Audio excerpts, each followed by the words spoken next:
नमस्कार दोस्तों, स्वागत है आपका अपने यूट्यूब चैनल SR स्टडी पर। दोस्तों, नेक्स्ट टेस्ट में आप सभी का स्वागत है। आज के टेस्ट में हम बात करेंगे प्रस्तावना से जुड़े हुए सभी मोस्ट इंपोर्टेंट क्वेश्चन के बारे में। जी हाँ दोस्तों, इन क्वेश्चन में से आपको निश्चित तौर पर आपके एग्जाम में क्वेश्चन देखने को मिलेंगे।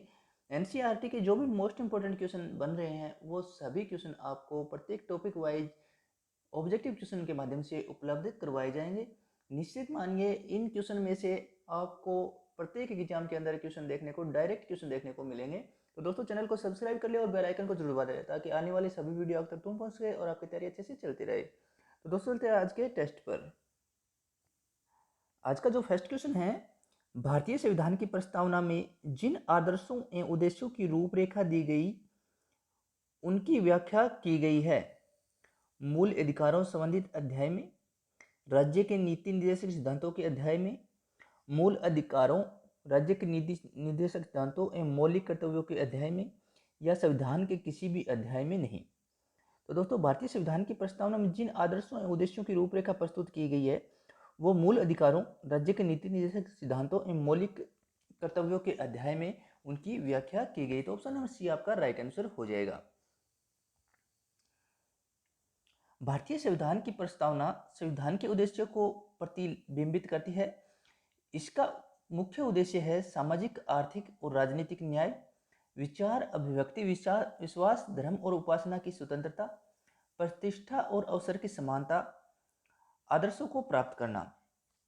प्रस्तावना में जिन आदर्शों एवं उद्देश्यों की रूपरेखा दी गई है उनकी व्याख्या संविधान में मूल अधिकारों, राज्यों के नीति निर्देशक सिद्धांतों तथा मौलिक कर्तव्यों से संबंधित अध्याय में की गई है। चलते हैं नेक्स्ट क्वेश्चन पर। नेक्स्ट क्वेश्चन है आपके सामने, भारतीय संविधान की उद्देशिका में निहित संपूर्ण प्रभुत्व संपन्न, लोकतांत्रिक गणराज्य, पंथ निरपेक्ष तथा समाजवादी आदि शब्दों का सही क्रम क्या है। ये क्वेश्चन आपको प्रत्येक एग्जाम में लगभग देखने को मिलता है।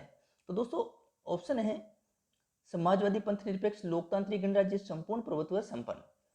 संपूर्ण प्रभुत्व संपन्न, समाजवादी, पंथ निरपेक्ष या लोकतांत्रिक गणराज्य। पंथ निरपेक्ष, संपूर्ण प्रभुत्व संपन्न, समाजवादी या लोकतंत्रात्मक गणराज्य।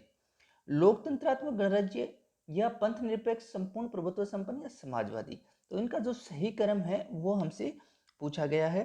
तो ऑप्शन नंबर बी आपका राइट आंसर हो जाएगा, संपूर्ण प्रभुत्व संपन्न, समाजवादी, पंथ निरपेक्ष, लोकतांत्रिक गणराज्य। तो आपका ऑप्शन बी राइट आंसर हो जाएगा। संविधान की उद्देशिका में निहित विभिन्न शब्दों का जो सही क्रम है वो इस प्रकार है दोस्तों, संपूर्ण प्रभुत्व संपन्न, समाजवादी, पंथ निरपेक्ष, लोकतांत्रिक गणराज्य, न्याय, स्वतंत्रता, समता, व्यक्ति की गरिमा, राष्ट्र की अखंडता एवं बंधुता।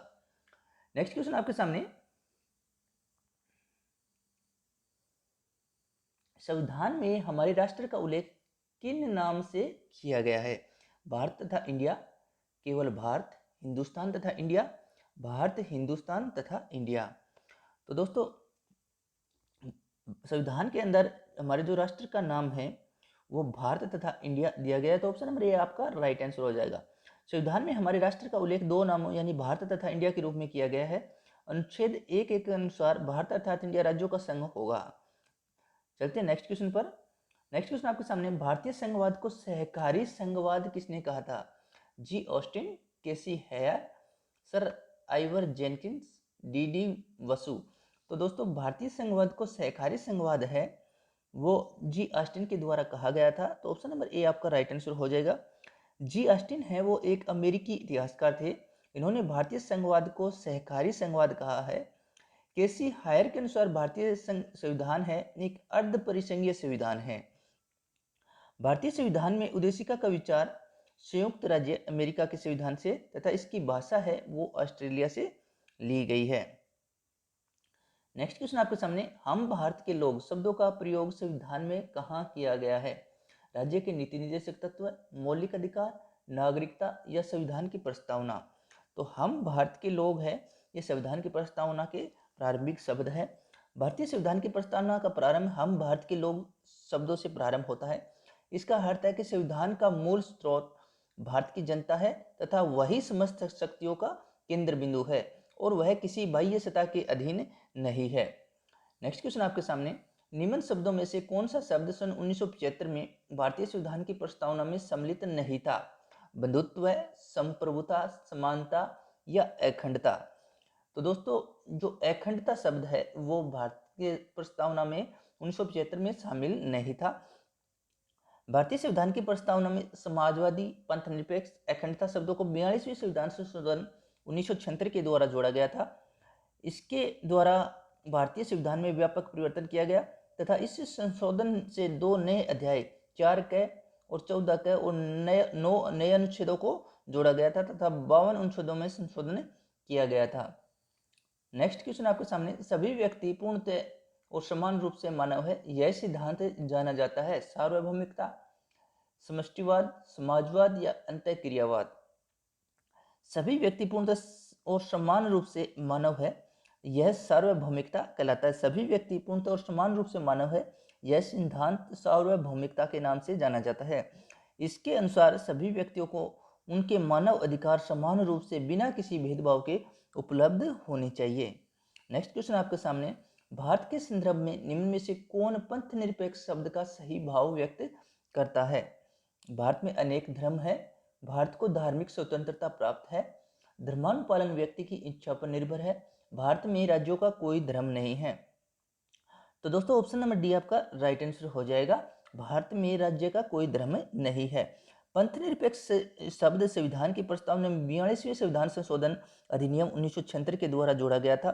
पंथ निरपेक्ष राष्ट्र से तात्पर्य ऐसे राष्ट्र से है जो किसी धर्म विशेष को राज्य के धर्म के रूप में मान्यता नहीं देता है, बल्कि वह सभी धर्मों को तटस्थ भाव से समान संरक्षण प्रदान करता है। पंथ निरपेक्ष राज्य में धर्म व्यक्तिगत विषय माना जाता है। नेक्स्ट क्वेश्चन आपके सामने, निम्नलिखित उद्देश्यों में से कौन सा एक भारत के संविधान की उद्देशिका में सन्निहित नहीं है? विचार की स्वतंत्रता, आर्थिक स्वतंत्रता, अभिव्यक्ति की स्वतंत्रता या विश्वास की स्वतंत्रता। तो ऑप्शन नंबर बी आपका राइट आंसर होगा, आर्थिक स्वतंत्रता। आर्थिक स्वतंत्रता व संविधान की उद्देशिका में सन्निहित नहीं है। भारतीय संविधान की उद्देशिका में सभी नागरिकों को सामाजिक, आर्थिक और राजनीतिक न्याय के साथ साथ विचार, अभिव्यक्ति, विश्वास, धर्म और उपासना की स्वतंत्रता का लक्ष्य रखा गया है। तथ्य कि भारतीय संविधान की उद्देशिका में स्वतंत्रता आर्थिक स्वतंत्रता की नहीं बल्कि आर्थिक न्याय की बात की गई है। नेक्स्ट क्वेश्चन आपके सामने, निम्नलिखित विवादों में से किसमें सर्वोच्च न्यायालय ने प्रस्तावना को भारतीय संविधान की मौलिक रचना का अंग स्वीकार किया था? बेरुबारीवाद, ए.के. गोपालनवाद, प्रिवी परस विवाद या केशवानंद भारती विवाद। तो ऑप्शन नंबर डी आपका राइट आंसर हो जाएगा। वर्ष 1960 में बेरुबारी संघ मामले में यह प्रश्न उठाया गया कि प्रस्तावना संविधान का भाग है या नहीं। तब सर्वोच्च न्यायालय ने निर्णय दिया था कि प्रस्तावना संविधान का अंग नहीं है, लेकिन सर्वोच्च न्यायालय ने यह निर्णय केशवानंद भारती बनाम केरल राज्य 1973 में बदल दिया और कहा कि प्रस्तावना संविधान का भाग है, इसमें संशोधन हो सकता है, लेकिन संसद संविधान के मूल ढांचे का उल्लंघन किए बिना ही संशोधन कर सकती है। भारतीय जीवन बीमा निगम मामले में भी सर्वोच्च न्यायालय ने माना कि प्रस्तावना संविधान का अंग है। नेक्स्ट क्वेश्चन आपके सामने, निम्नलिखित कथनों पर विचार कीजिए। भारत में लोकतांत्रिक राज्य व्यवस्था है, भारत एक संप्रभुत्व संपन्न राज्य है, भारत में लोकतांत्रिक समाज है, भारत एक कल्याणकारी राज्य है। उक्त कथनों में से कौन सा सत्य है? तो दोस्तों 1, 2, 3, 4 सभी सत्य है। भारतीय संविधान की प्रस्तावना में भारत को एक प्रभुत्व संपन्न, समाजवादी, पंथनिरपेक्ष, लोकतांत्रिक गणराज्य बनाने की परिकल्पना की गई है, जबकि भारत को एक कल्याणकारी राज्य बनाने की भावना संविधान के भाग 4 के अंतर्गत शामिल राज्य के नीति निर्देशक तत्वों में निहित है। तो ऑप्शन नंबर डी आपका राइट आंसर हो जाएगा। दोस्तों मिलते हैं नेक्स्ट क्वेश्चन में, तब तक दोस्तों चैनल को सब्सक्राइब कर दे, वीडियो को लाइक शेयर कर दे। धन्यवाद।